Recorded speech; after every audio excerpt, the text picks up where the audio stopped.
Andani Eka Putra, seorang dokter di Sumatera Barat, mengembangkan metode pool test, sebuah metode pengujian sampel tes usap atau swab dalam jumlah banyak.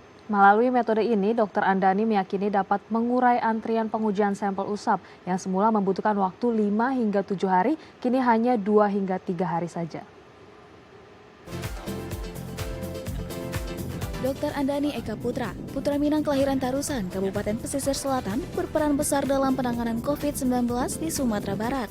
Dengan dukungan pemerintah setempat, ia menggunakan metode pool test, yaitu pengujian sampel dalam jumlah banyak, untuk memutus rantai penyebaran COVID-19 dengan cepat. Pria kelahiran 15 Agustus 1972 ini membangun laboratorium layanan tes usap virus corona demi memberikan tes usap gratis kepada masyarakat. Dokter yang juga menjabat Direktur Umum dan Sumber Daya Rumah Sakit Universitas Andalas ini bahkan secara terang-terangan tidak merekomendasikan tes cepat. Menurutnya, melakukan tes usap lebih akurat 100%, sehingga dapat dengan cepat diketahui seseorang positif atau negatif dari COVID-19.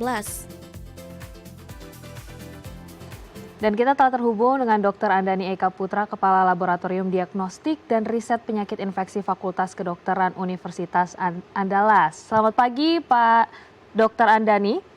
Ya, pagi Mbak. Iya, dokter, boleh diceritakan hingga saat ini bagaimana sih penanggulangan COVID-19 dan sudah sejauh mana positivity rate-nya di Sumatera Barat sendiri? Oke, baik. Jadi di Sumatera Barat itu sebenarnya pada waktu kita mulai bekerja di akhir Maret ya, sekitar 25 Maret 2020, kita mencoba menerapkan prinsip-prinsip epidemiologi. Jadi dalam hal ini, kalau dalam konsep prinsip epidemiologi itu adalah kita melaksanakan pemeriksaan sebanyak-banyaknya, secepat-cepatnya. Ya kan, makin banyak orang diperiksa, itu makin banyak orang yang bisa diisolasi, dipisahkan antara orang yang jadi terinfeksi sebagai penular atau orang yang tidak terinfeksi sama sekali. Nah, itu kita kembangkan. Nah, pertama-tama kasus waktu itu positivity rate kita sekitar awal-awalnya sekitar 5-6%, kemudian positivity rate itu turun terus sehingga di bawah 1% pada minggu pertama Juli 2020. Namun kemudian dengan perkembangan kasus kita mengalami fase erupsi, fase peningkatan kasus, di mana jumlah positivity rate kita meningkat ya, dari angka di bawah 1%, naik pelan-pelan jadi 2%, 3%, 4%, kemudian 5-6 sampai sekarang sudah kemarin minggu kedua Oktober kemarin sekitar 10%, ya sekitar 10%.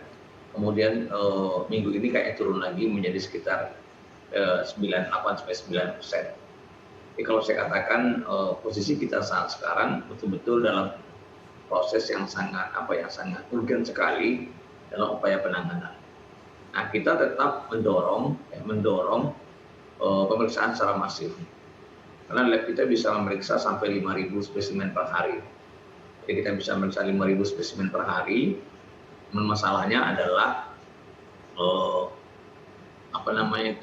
kondisi-kondisi kadang-kadang keterbatasan regen, kondisi ruangan kita yang masih agak sempit, jadi agak sedikit sulit kita untuk mencapai itu. Walaupun target maksimal kita adalah sekitar 5.500 testing per hari ya. Tapi dalam hal ini, dalam konsep ini yang kita bisa lihat bahwa peningkatan perbanyakan jumlah pemeriksaan sebenarnya itu bagus sekali, tapi risikonya adalah jumlah kasus positif kita akan meningkat. Jadi bagi saya ada penting itu semua. Yang paling penting sekarang adalah bagaimana kita tingkatkan proses pemeriksaan kita, tetap kita tingkatkan, kemudian kita lakukan pemeriksaan pada sumber-sumber atau kelompok-kelompok yang berpotensi sebagai penular. Misalnya rumah makan. Sekarang semua pegawai rumah makan itu kita periksa. Ya, ibu hamil usia 38 minggu kita periksa. Kita kembangkan konsep nagari tagih sebagai bagian dari proses edukasi. Karena kita paham bahwa edukasi itu adalah hal yang paling penting yang bisa mengendalikan pandemi ini. Tapi kalau kita tidak melakukan edukasi dengan baik, maka pandemi ini tidak akan bisa kita kendalikan. Baik. Testing itu hanya bisa memperlambat peningkatan positivity rate. Tapi kalau testing tidak optimal, positivity rate kita akan terbang menjadi 20-30%. Tapi dengan cara testing yang cukup bagus, positivity rate kita naiknya pelan-pelan.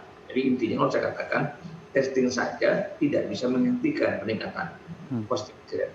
tapi dia bisa memperlambat proses positif itu meningkat. Karena tadi ya setelah screening teridentifikasi bisa diambil tindakan dan akhirnya si salah satu pasien mungkin yang positif begitu tidak menularkan kepada orang lain. Salah satu yang metode mungkin banyak masyarakat tahu di Indonesia terutama ya adalah pool test yang dikembangkan oleh dokter, Dok. Ada beberapa provinsi yang sudah menggunakan metode tersebut gitu. Sejauh ini provinsi mana saja, Dok? Karena kita tahu kemarin juga dokter dipanggil ke Jawa Timur, ada juga provinsi lain. Mungkin bisa diceritakan dan juga perkembangannya seperti apa di provinsi tersebut, Dok? Jadi gini ya, ada beberapa daerah yang sudah kita diskusi dengan saya terkait dengan pelaksanaan pool test. Sebenarnya kalau saya katakan pool test itu sebenarnya metodenya sama seperti biasa saja, tapi dia lebih mengefisienkan. Lebih mengefisienkan proses kerja dan lebih mengefisienkan bahan habis pakai. Jadi kalau kondisi kita relatif sedikit angka infeksinya, pool test itu bisa bagus sekali. Dia bisa mengefisienkan reagen sampai 70-75%. Jadi menghemat pemakaian reagen 70-75%. Dan juga menghemat waktu. Ya, waktu itu bisa hemat ya sekitar 60-70% dari waktu kerja kita biasa. Tapi syaratnya ini jumlahnya untuk sampel yang banyak. Nah, beberapa daerah sudah diskusi dengan saya seperti teman-teman dari Sumatera Utara, dari Riau, kemudian dari Jawa Tengah juga diskusi dengan kita, dari Bali juga pernah diskusi, kemudian dari Tangerang juga saya kemarin diskusi dengan kita. Intinya adalah kita terbuka saja. Kita terbuka saja, dan apalagi pool test itu sekarang sudah di-approve ya oleh FDA, oleh WHO ya. Dan banyak negara juga sudah mulai melakukan itu.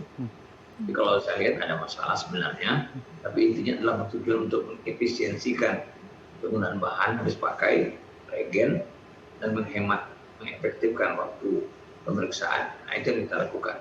Tapi tidak semua sampel yang kita pool test. Jadi tidak semua sampel yang kita pool test. Sampel-sampel yang pasien-pasien yang probable atau pasien-pasien PDP atau pasien-pasien yang sangat dicurigai dengan COVID itu tidak kita pool test. Pasien-pasien dengan kondisi yang kondisi yang kritis atau pasien meninggal itu tidak kita proses.